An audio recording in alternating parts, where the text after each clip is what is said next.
Welcome to Lead Your Life, the podcast for people who are seeking harmony in business and in life. My name is Debbie Heiser, and I'm an inner mastery and business mindset coach and the chief igniter here at The Lit Up Life.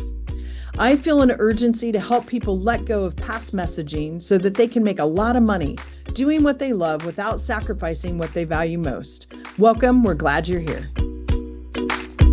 Straight from the corners of my mind is where I find my sanity. It's a place.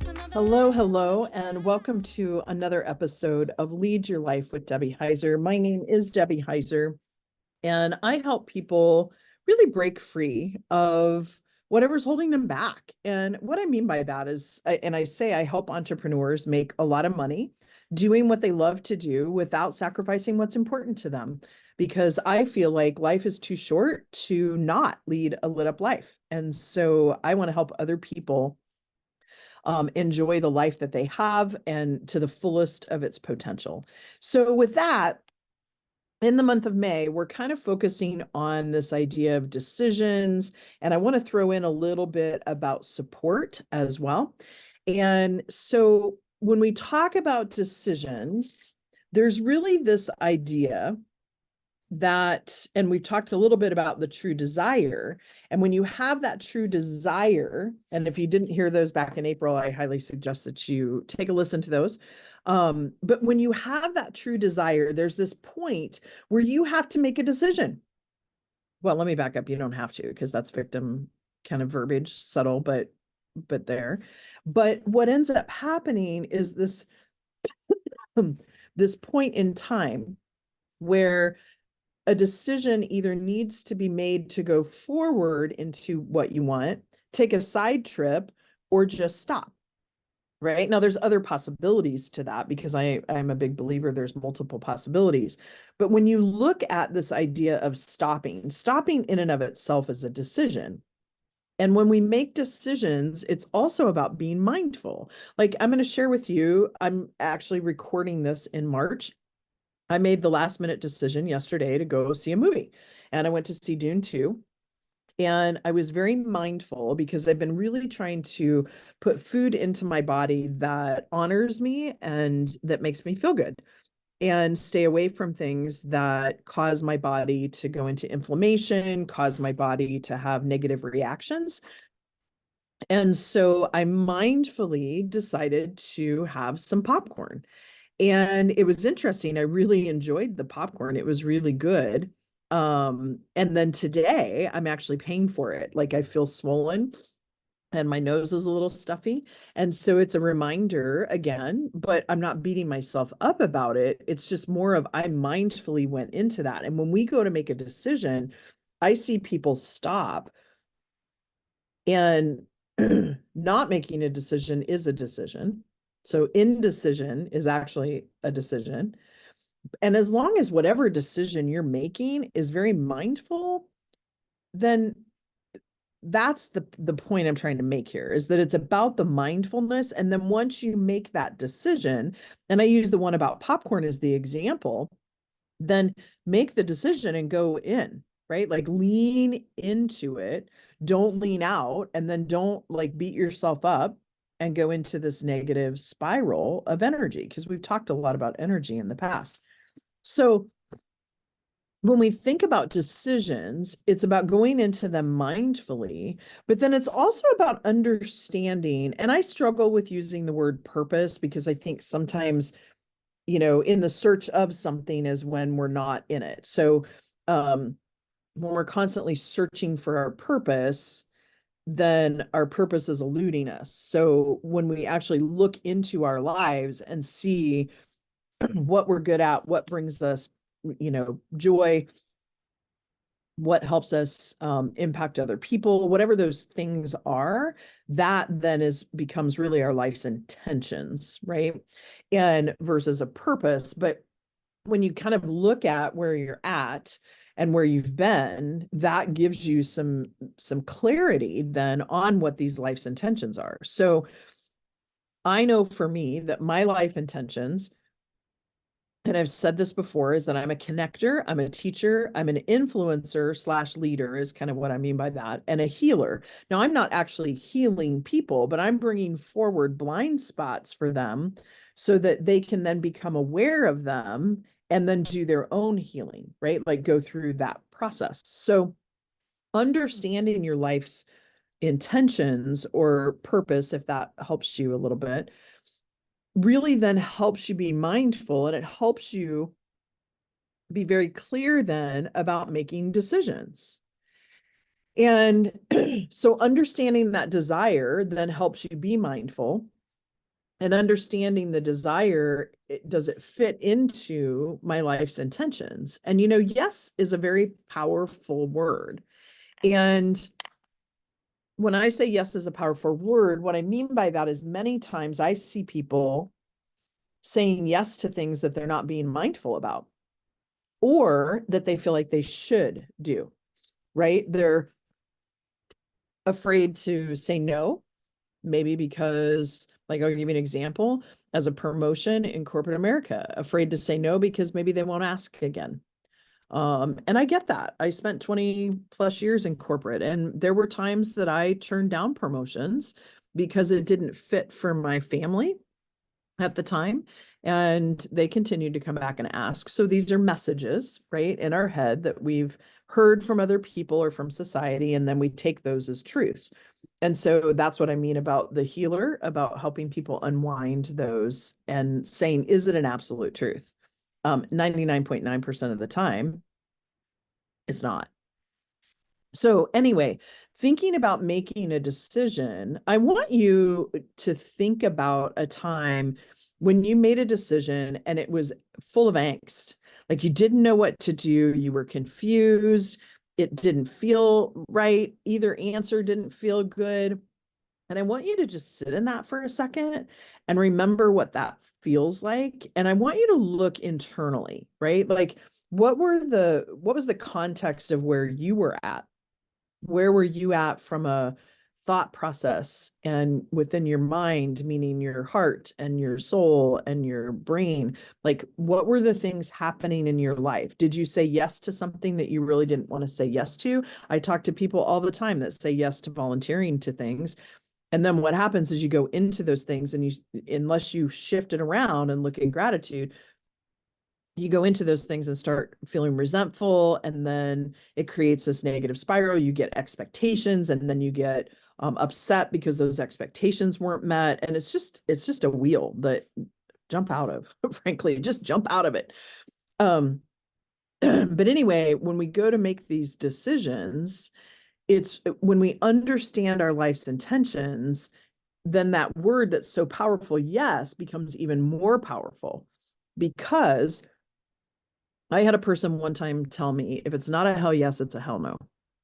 And that just made so much sense to me, because when you think about saying yes to something, and it's not all about you. And when I say it lights you up, I'm not talking about like the big ego. What I'm talking about is when your vibrational energy is at a high, when you're doing what lights you up, what you find joy in, what you like it's just your whole body changes. Or I've sat with clients before and they make breakthroughs and I'm like, this is why I do what I do, right? Like those things, then you're going to increase other people's energy, because just like a tide rises all boats, the tide going down lowers all the boats too. And so saying yes to something that I'm being mindful about, that I'm being intentional about, those things actually are quadruple the effect of helpfulness to other people. When we say yes to something that we don't want to say yes to, that we feel like is draining, we have to step back and say, am I resisting this for some reason? Like I get that. We have to, well, you don't have to. We need, like, I need to, when I look at this, I step back and go, okay, am I resisting being involved in this or doing this thing because of some other reason, or is it because I just don't want to? And again, 80-20 rule, plus or minus 10, most of the time I realize it's not something I really want to do. I might have said, oh, I really want to do this thing because of FOMO or something else. And that's where being okay with who you are. And many of you, if you've heard my podcast before, I talk about this vase and standing tall because the universe has unending supply of energy. We just have to be open to receiving it. But when we turn over our vase and pour into other people, hence doing the things that we don't really want to say yes to, then that depletes us, right? So knowing that that's the direction I want to go and saying yes to that desire that we were talking about in April, then allows us to make decisions. And I love this statement that my coach uses. And she says, what would it take to get X, Y, and Z? So whatever that desire is, right? In this case, I'm going to use an example of a desire. Now, there's certain things that are outside of your control, as far as like, I have a desire that I'd like to ski in May. Now, I can find somewhere that there's snow. But if I say, and that's where it's really important to be specific and not be really general, because if I want to ski in May, I certainly can find a place in this world where they still have snow and I can go ski in May. So you're hearing where I'm going with this. If I say I'd like to ski in May in Idaho, then I'm limiting myself. But I'm also realizing that that's not something that's probable because of the snow here, right? So it's about being mindful and understanding there is choice in everything. So going back to that idea of then once I make this decision, then it's really about faith. And what I mean by faith is you're saying, what would it take to do X, Y, and Z? You fill in the blank. And automatically, when you say that sentence, things come to you, right? As an example, thinking about making sure too that you're not limiting yourself. If I say I'm going to meet 5 new people in the course of 2 days, but I don't leave my house and I don't hop on any Zoom calls, I'm limiting that. And that's part of what we talked about in that inspired action back in, I don't know, February sometime, I think. But when we think about the inspired action as being open to what's occurring and allowing yourself to be in the opportunity. And so when we make those decisions, it's about then stepping in and thinking about the inspired action, but it's then taking the first step. I don't have to know 1 million steps down the road. It's literally about knowing the steps. Let's face it, sometimes as an entrepreneur and a business leader, we need some guidance, support, and community. So we here at The Lit Up Life have 3 ways that you can work with us in order to achieve that. As a private client, we work together to quantum leap your business by discovering strategies to help you move past what's holding you back and allow you to identify what you want your life to look like. The result? Your business becomes the conduit to the lifestyle, success, and impact that you intend. Now, I'm a huge believer in the power of collaboration. So in our community masterminds, you can join in with other high vibrational business owners who want to level up, increase impact, and financial gain, all with a tribe of other women to support and encourage you on your journey. Currently, we're accepting application for this women's mastermind group, which is a year-long program for women in business who are ready for that next level of success. We create deep personal awareness in a safe and supportive space where you can experience growth with others who are on that same path. Through weekly sessions with our program coaches, teachings that go beyond the buzzwords, and immersive retreats in places like Mexico, the Dominican Republic, or Belize, we work together to create long-term abundance and lasting impact in your life and business. The last and final way to get involved with us is our group coaching programs. They provide the opportunity for teaching, masterminding, and feeling like you aren't alone on this ride. Come join us. So I'm going to give you an example. I had been thinking about starting a women's mastermind because of the experience and the richness that I had. And actually today, when I'm recording this, is March 25th, and it was 2 years ago that I went to Paris with some other women in my business coach and forged some lifelong friendships with that. and catapulted my business. And so when I think about my decision to start this mastermind, then the question was, what would it take to have this mastermind go forward? Immediately, I just said, create the format, right? Okay, so I sat down and I created the format. Then after that, I had other things coming to me about what I needed to do to go forward. And that continues to happen today, right? Like with me having new ones starting all the time. We had one start in May or April of this year. Then it's about, okay, how do I then introduce it to people so that people see the value in it and understand the investment does seem like a lot at first, but then what are they gaining from that, right? So it's all of these things then come to you. You may have 5 or 10 steps come to you, but again, it's about then feeling whether or not your overwhelmed capacity, right? Which we're going to talk about terror barriers in the next episode, but looking at that idea of take the first step then and have faith that the universe is going to provide to you what needs to happen, and staying in gratitude. I have this little book that I put my gratitude into and what I'm grateful for, and that helps change the synopsis in my brain. So going back to all of this, and I'm going to wrap it up here, although I'm sitting here thinking I didn't pause for my producer to create the little thing that we stick in the middle. Darn it. One of these days I'm going to remember that. But ultimately today was about thinking about clarity, thinking about once the desire is known, making the decision. And the longer you sit in that decision, the more energy is sucked away from you, the more worry, sometimes sickness, all of these things, the heaviness, the feeling like you're scattered, feeling exhausted, all of those things tend to happen when you don't make a decision.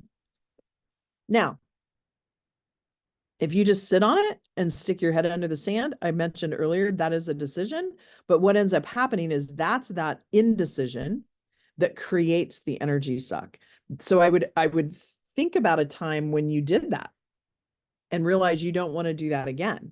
And then I want you to turn it around, because earlier I asked you to think about the negative side of it. But when you think about a time when you've made a decision, it felt right, you went forward, you had all this energy, you felt so good about it. I want you to think about that. I want you to bring that forward in your mind and really sit in what that felt like, because that's what you want your decisions to feel like as you move forward. So you've got the desire. It's time to make the decision. And once you make the decision, be open to how it comes. Don't be the guy that was drowning that missed all the opportunities to be saved. Be that person that's open to however it comes. It may look a little different than what you planned, but just be open and curious about it. Knowing your life intentions, understanding your purpose, understanding your true identity helps you then move into that with confidence and ease. If you're struggling with that, sign up for Clarity Call. Let's talk about it. Anyway, with that, folks, it's a wrap. Have a fantastic first part of your May, and we'll talk to you again soon. That's a wrap for this conversation. I'm so glad you've joined us. Remember to subscribe to the podcast so you can catch all of our future episodes, and visit us at thelituplife.com for details on how you can become part of the Lit Up Life community. A quick shout out to my friend Jackie Wilson and her friends, the creators of our amazing theme music. Thanks so much for allowing us to share this perfect song with our listeners. Looking forward to having you listen in to our next episode.